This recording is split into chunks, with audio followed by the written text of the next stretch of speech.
আসসালামু আলাইকুম বন্ধুরা, কেমন আছেন? আশা করি সবাই ভালো আছেন। আমি একটি ছোটোখাটো টিউটোরিয়াল নিয়ে হাজির হয়েছি, ফারুক আহমেদ জীবন।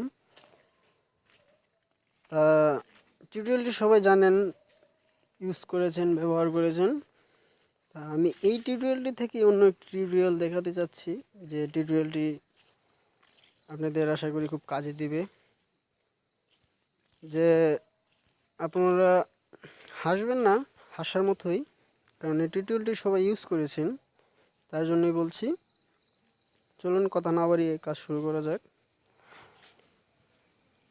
আপনারা ওপেন ক্যামেরাটি যার নেই তারা ডাউনলোড করে নেবেন প্লে স্টোর থেকে, আর যারা আছে তাদের ডাউনলোড করার কোনো প্রয়োজন নেই। তা আশা করি বুঝতেই তো পারছেন আমি কি বিষয় নিয়ে বলতে চাচ্ছি। চলুন দেখা যাক কি হয়। আমরা ওপেন ক্যামেরাটি অন করলাম। অন করার পর এরকম একটি ইন্টারফেস চলে আসবে, আপনারা ওকেতে ক্লিক করে দিবেন। ওকেতে ক্লিক করে দেওয়ার পর এখন দেখতে পাচ্ছেন এখানে পিছনের ক্যামেরা দেখা যাচ্ছে। তো এখানে দেখতেই তো পাচ্ছেন পিছনের ক্যামেরাটির থেকে আপনারা সামনের ক্যামেরাতে চলে আসবেন। আর এখন বন্ধুরা সামনের ক্যামেরা চলে এসেছে।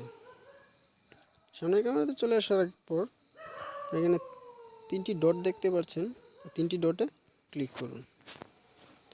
তিনটি ডটে ক্লিক করার পর এরকম একটি ইন্টারফেস চলে আসবে। তারপরে আপনারা এখানে ক্লিক করুন। এখানে ক্লিক করার পর আপনার এটা অন হয়ে যাবে। অন হয়ে যাওয়ার পর দেখুন আমি এখানে একটি পিকচার তুলছি, সেই পিকচারটি সামনের দিকে কিছুই দেখা যাচ্ছে না।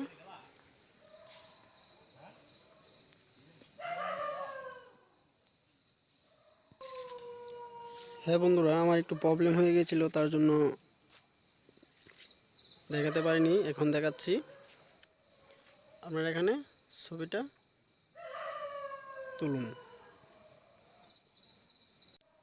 দেখলেনই তো বন্ধুরা, রাতের আধারে সামনের ক্যামেরা দিয়ে একটি ছবি তুলে নিলাম। তো আমার ছবিটা একটু ঘোলা হয়ে গেছে, তো আপনারা ক্যামেরার ব্রাইটনেসটি বা ফোনের লাইটনেসটি একটু বাড়িয়ে নেবেন। বাড়িয়ে নিলে কোনো সমস্যা হবে না, আরও ক্লিয়ার হবে। এটা আপনারা যে কোনো অ্যান্ড্রয়েড সেট দিয়ে তুলতে পারেন, কোনো সমস্যা হবে না। কিন্তু হ্যাঁ বন্ধুরা, আগেও বলেছি এখনও বলছি, এই ভিডিওটি যারা দেখেছেন বা দেখবেন, যদি ভালো লেগে থাকে একটি লাইক করবেন এবং শেয়ার করবেন।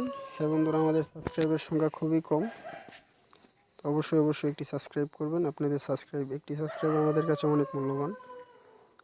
ভালো থাকবেন, সুস্থ থাকবেন।